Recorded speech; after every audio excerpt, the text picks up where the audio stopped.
নমস্কার বন্ধুরা, আমার কুকিং চ্যানেলে আবারও সবাইকে স্বাগত। আজ আমি আপনাদের জন্য নিয়ে চলে এসেছি একদম দোকানের মতো পারফেক্ট মাছের পুর দিয়ে ব্রেড রোলের রেসিপি। ব্রেড রোল বানানোর জন্য আমি কয়েকটা আলু প্রেসার কুকারের মধ্যে দিয়ে সেদ্ধ করে নেব। রোলের জন্য আমি এখানে একটা স্পেশাল মশলা বানিয়ে নেব। একটা কড়াই গ্যাসের মধ্যে বসিয়ে একটা তেজপাতা, দুটো শুকনো লঙ্কা, অল্প একটু জয়িত্রী, জায়ফল, কিছুটা গোটা গরম মশলা হালকা নেড়ে ওর মধ্যে কিছুটা ধনে জিরে দিয়ে ভালো করে ভেজে গুঁড়ো করে নেব।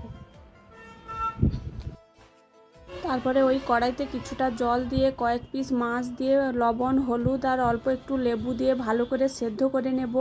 আপনারা পুকুরের যে কোনো জ্যান্ত বড় মাছের গাদা, পেটি যে কোনো দিয়েই এই রান্নাটা করতে পারেন। তারপরে সেদ্ধ করা আলু এবং মাছ একটা থালার মধ্যে নিয়ে ভালো করে ঠান্ডা করে নিতে হবে। তারপরে মাছ থেকে একটা একটা করে সমস্ত কাঁটা ভালো করে বের করে দিতে হবে, নাহলে চপ খাবার সময় গলায় বিঁধে যেতে পারে, সেই জন্য ভালো করে একদম দেখে নিতে হবে। আলুগুলো এখানে ভালো হয়ে ঠান্ডা হয়ে গেছে। একটা গ্রেটার দিয়ে আলুগুলো সব এক এক করে গ্রেট করে নেব। তারপরে মাছের পুর বানানোর জন্য আমি একটা কড়াই গ্যাসের মধ্যে বসিয়ে দেব। ওর মধ্যে কিছুটা সর্ষের তেল দিয়ে একদম কুচি করে রাখা পেঁয়াজ দিয়ে দেব। পেঁয়াজটা অল্প লবণ দিয়ে হালকা লাল লাল হয়ে এলে ওর মধ্যে দিয়ে দেব আগে থেকে আদা, রসুন, কাঁচা লঙ্কা বেটে রেখেছিলাম, ওটা দিয়ে খানিকক্ষণ কষিয়ে নিয়ে দিয়ে দেব হলুদ গুঁড়ো, লঙ্কার গুঁড়ো, ধনে গুঁড়ো, জিরে গুঁড়ো দিয়ে মশলাটা আবারও ভালো করে কিছুক্ষণ কষিয়ে নেব।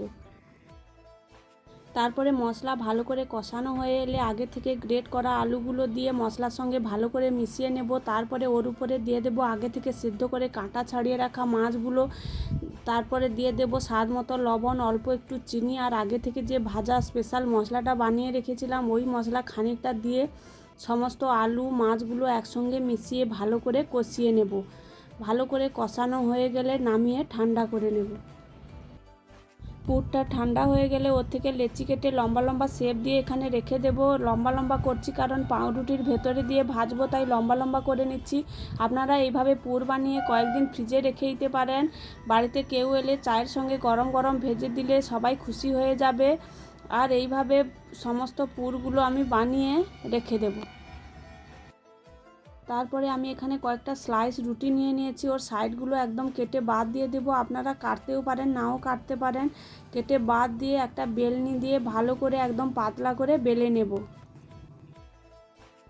সবগুলো রুটি বেলা হয়ে গেলে এক একটা রুটি নিয়ে নেব। ওর মধ্যে আগে থেকে যে মাছের পুরটা লম্বা লম্বা করে বানিয়ে রেখেছিলাম ওটা দিয়ে রোল করে নেব এবং রুটির মুখের সাইডটা আগে থেকে একটু ময়দা জল দিয়ে গুলে রেখেছিলাম ওটা লাগিয়ে একদম সিল্ড করে নেব।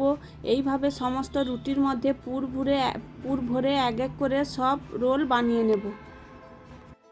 গ্যাসের মধ্যে একটা ফ্রাইং প্যান বসিয়ে ওর মধ্যে কিছুটা সাদা তেল দিয়ে তেলটা মিডিয়ামে গরম করে নেব। তারপরে এক এক করে রোলগুলো বানিয়ে রেখেছিলাম ওগুলো ছেড়ে মাঝারি আঁচে এপিট ওপিট একদম লাল লাল করে ভেজে তুলে নেব।